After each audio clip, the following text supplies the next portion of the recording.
চলো তোমাদের সাথে আজকে শেয়ার করি আজকে দুপুরের খাবারে কি কি রকমের ভর্তা বানালাম আর সাথে কি কি ছিল। তো প্রথমেই আমি এই জায়গায় বেগুন ভর্তা বানিয়ে নিতেছি, কারণ বেগুন ভর্তা আমার অনেক বেশি ফেভারিট। আর বেগুন ভর্তা এভাবে যদি পেঁয়াজ কাঁচামরিচের সাথে এত মজার করে মাখা হয় তাহলে অনেক বেশি মজার হয়। আর দেখেই বুঝতে পারছো কতটা বেশি লোভনীয় হয়েছে। তো প্রথমত আমি এই যে বেগুনগুলোকে ভেজে নিছি। তোমরা চাইলে বেগুনগুলোকে চুলায় পুড়িয়েও নিতে পারো।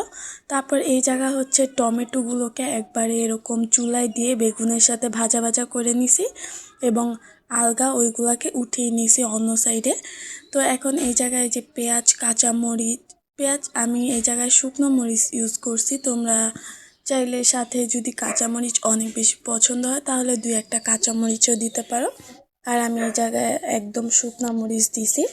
এখন এইগুলাকে লবণের সাথে একদম ভালোভাবে মেখে নিব। আর এই পর্যায়ে মাখাটা এত বেশি মজার হয় আমি আর কি বলবো, তোমরা সবাই জানো, কারণ কম বেশি আমরা এভাবে ভর্তা বানিয়ে খেয়ে থাকি। আর এটা অনেক বেশি মজার। আর আমি কি করি, যখন এইরকম ভর্তা বানানো হয় না আমার জন্য কিছুটা পরিমাণ এরকম পেঁয়াজ শুকনো মরিচের মাখা উঠিয়ে রেখে দেই ভাতের সাথে খাওয়ার জন্য। মানে এভাবে এক্সট্রা খেলে আরেকটা বেশি মজা পাওয়া যায়। তো আমি উঠিয়ে রাখি। তো এই পর্যায়ে আমার মাখামাখির কাজ শেষ হয়ে গেছে। তারপর যে বেগুনগুলো ভেজে রাখছিলাম, এই যে দেখো অল্প একটু বেগুন ভাজা হয়েছিল। তারপর এই জায়গাতে আমি বেগুনের যে ছিকলাগুলো আছে উপরের যে পরলগুলা ওইগুলাকে উঠিয়ে নিছি। এখন এইগুলাকে এখন মরিচের সাথে দিয়ে ভালোভাবে সুন্দরভাবে মেখে নিব। ভাই এই ভর্তা এইগুলা দেখলে না অবভিয়াসলি মানুষের মুখে পানি চলে আসবে, কারণ ভর্তা আমার মনে হয় অনেকেই পছন্দ করে। কারণ ভর্তা পছন্দ করে না এমন মানুষ পাওয়াই যায় না। আর যদি গরম গরম ভাতের সাথে এরকম ভর্তা পাওয়া যায় তো কোনো কথাই নেই।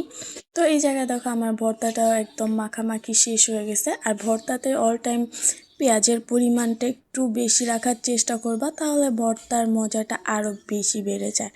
তো দেখো কতটা সুন্দর হয়েছে। আর তারপর হচ্ছে এখন আমি ওই যে টমেটোর ভাজা করে রাখছিলাম না, ওইটার ভর্তা করব। টমেটো ভর্তাটা কিন্তু এইভাবে আরও বেশি মজার। তোমরা কারা কারা এইভাবে টমেটো ভর্তা খাইছো অবশ্যই জানাবা।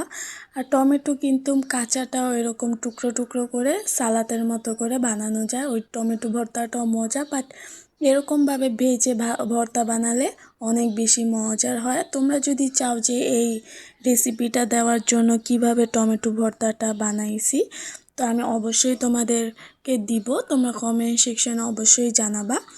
তো প্রথমে আমি এই জায়গায় টমেটোগুলো নিয়ে নিছি আর এখন ভালোভাবে মেখে নিচ্ছি।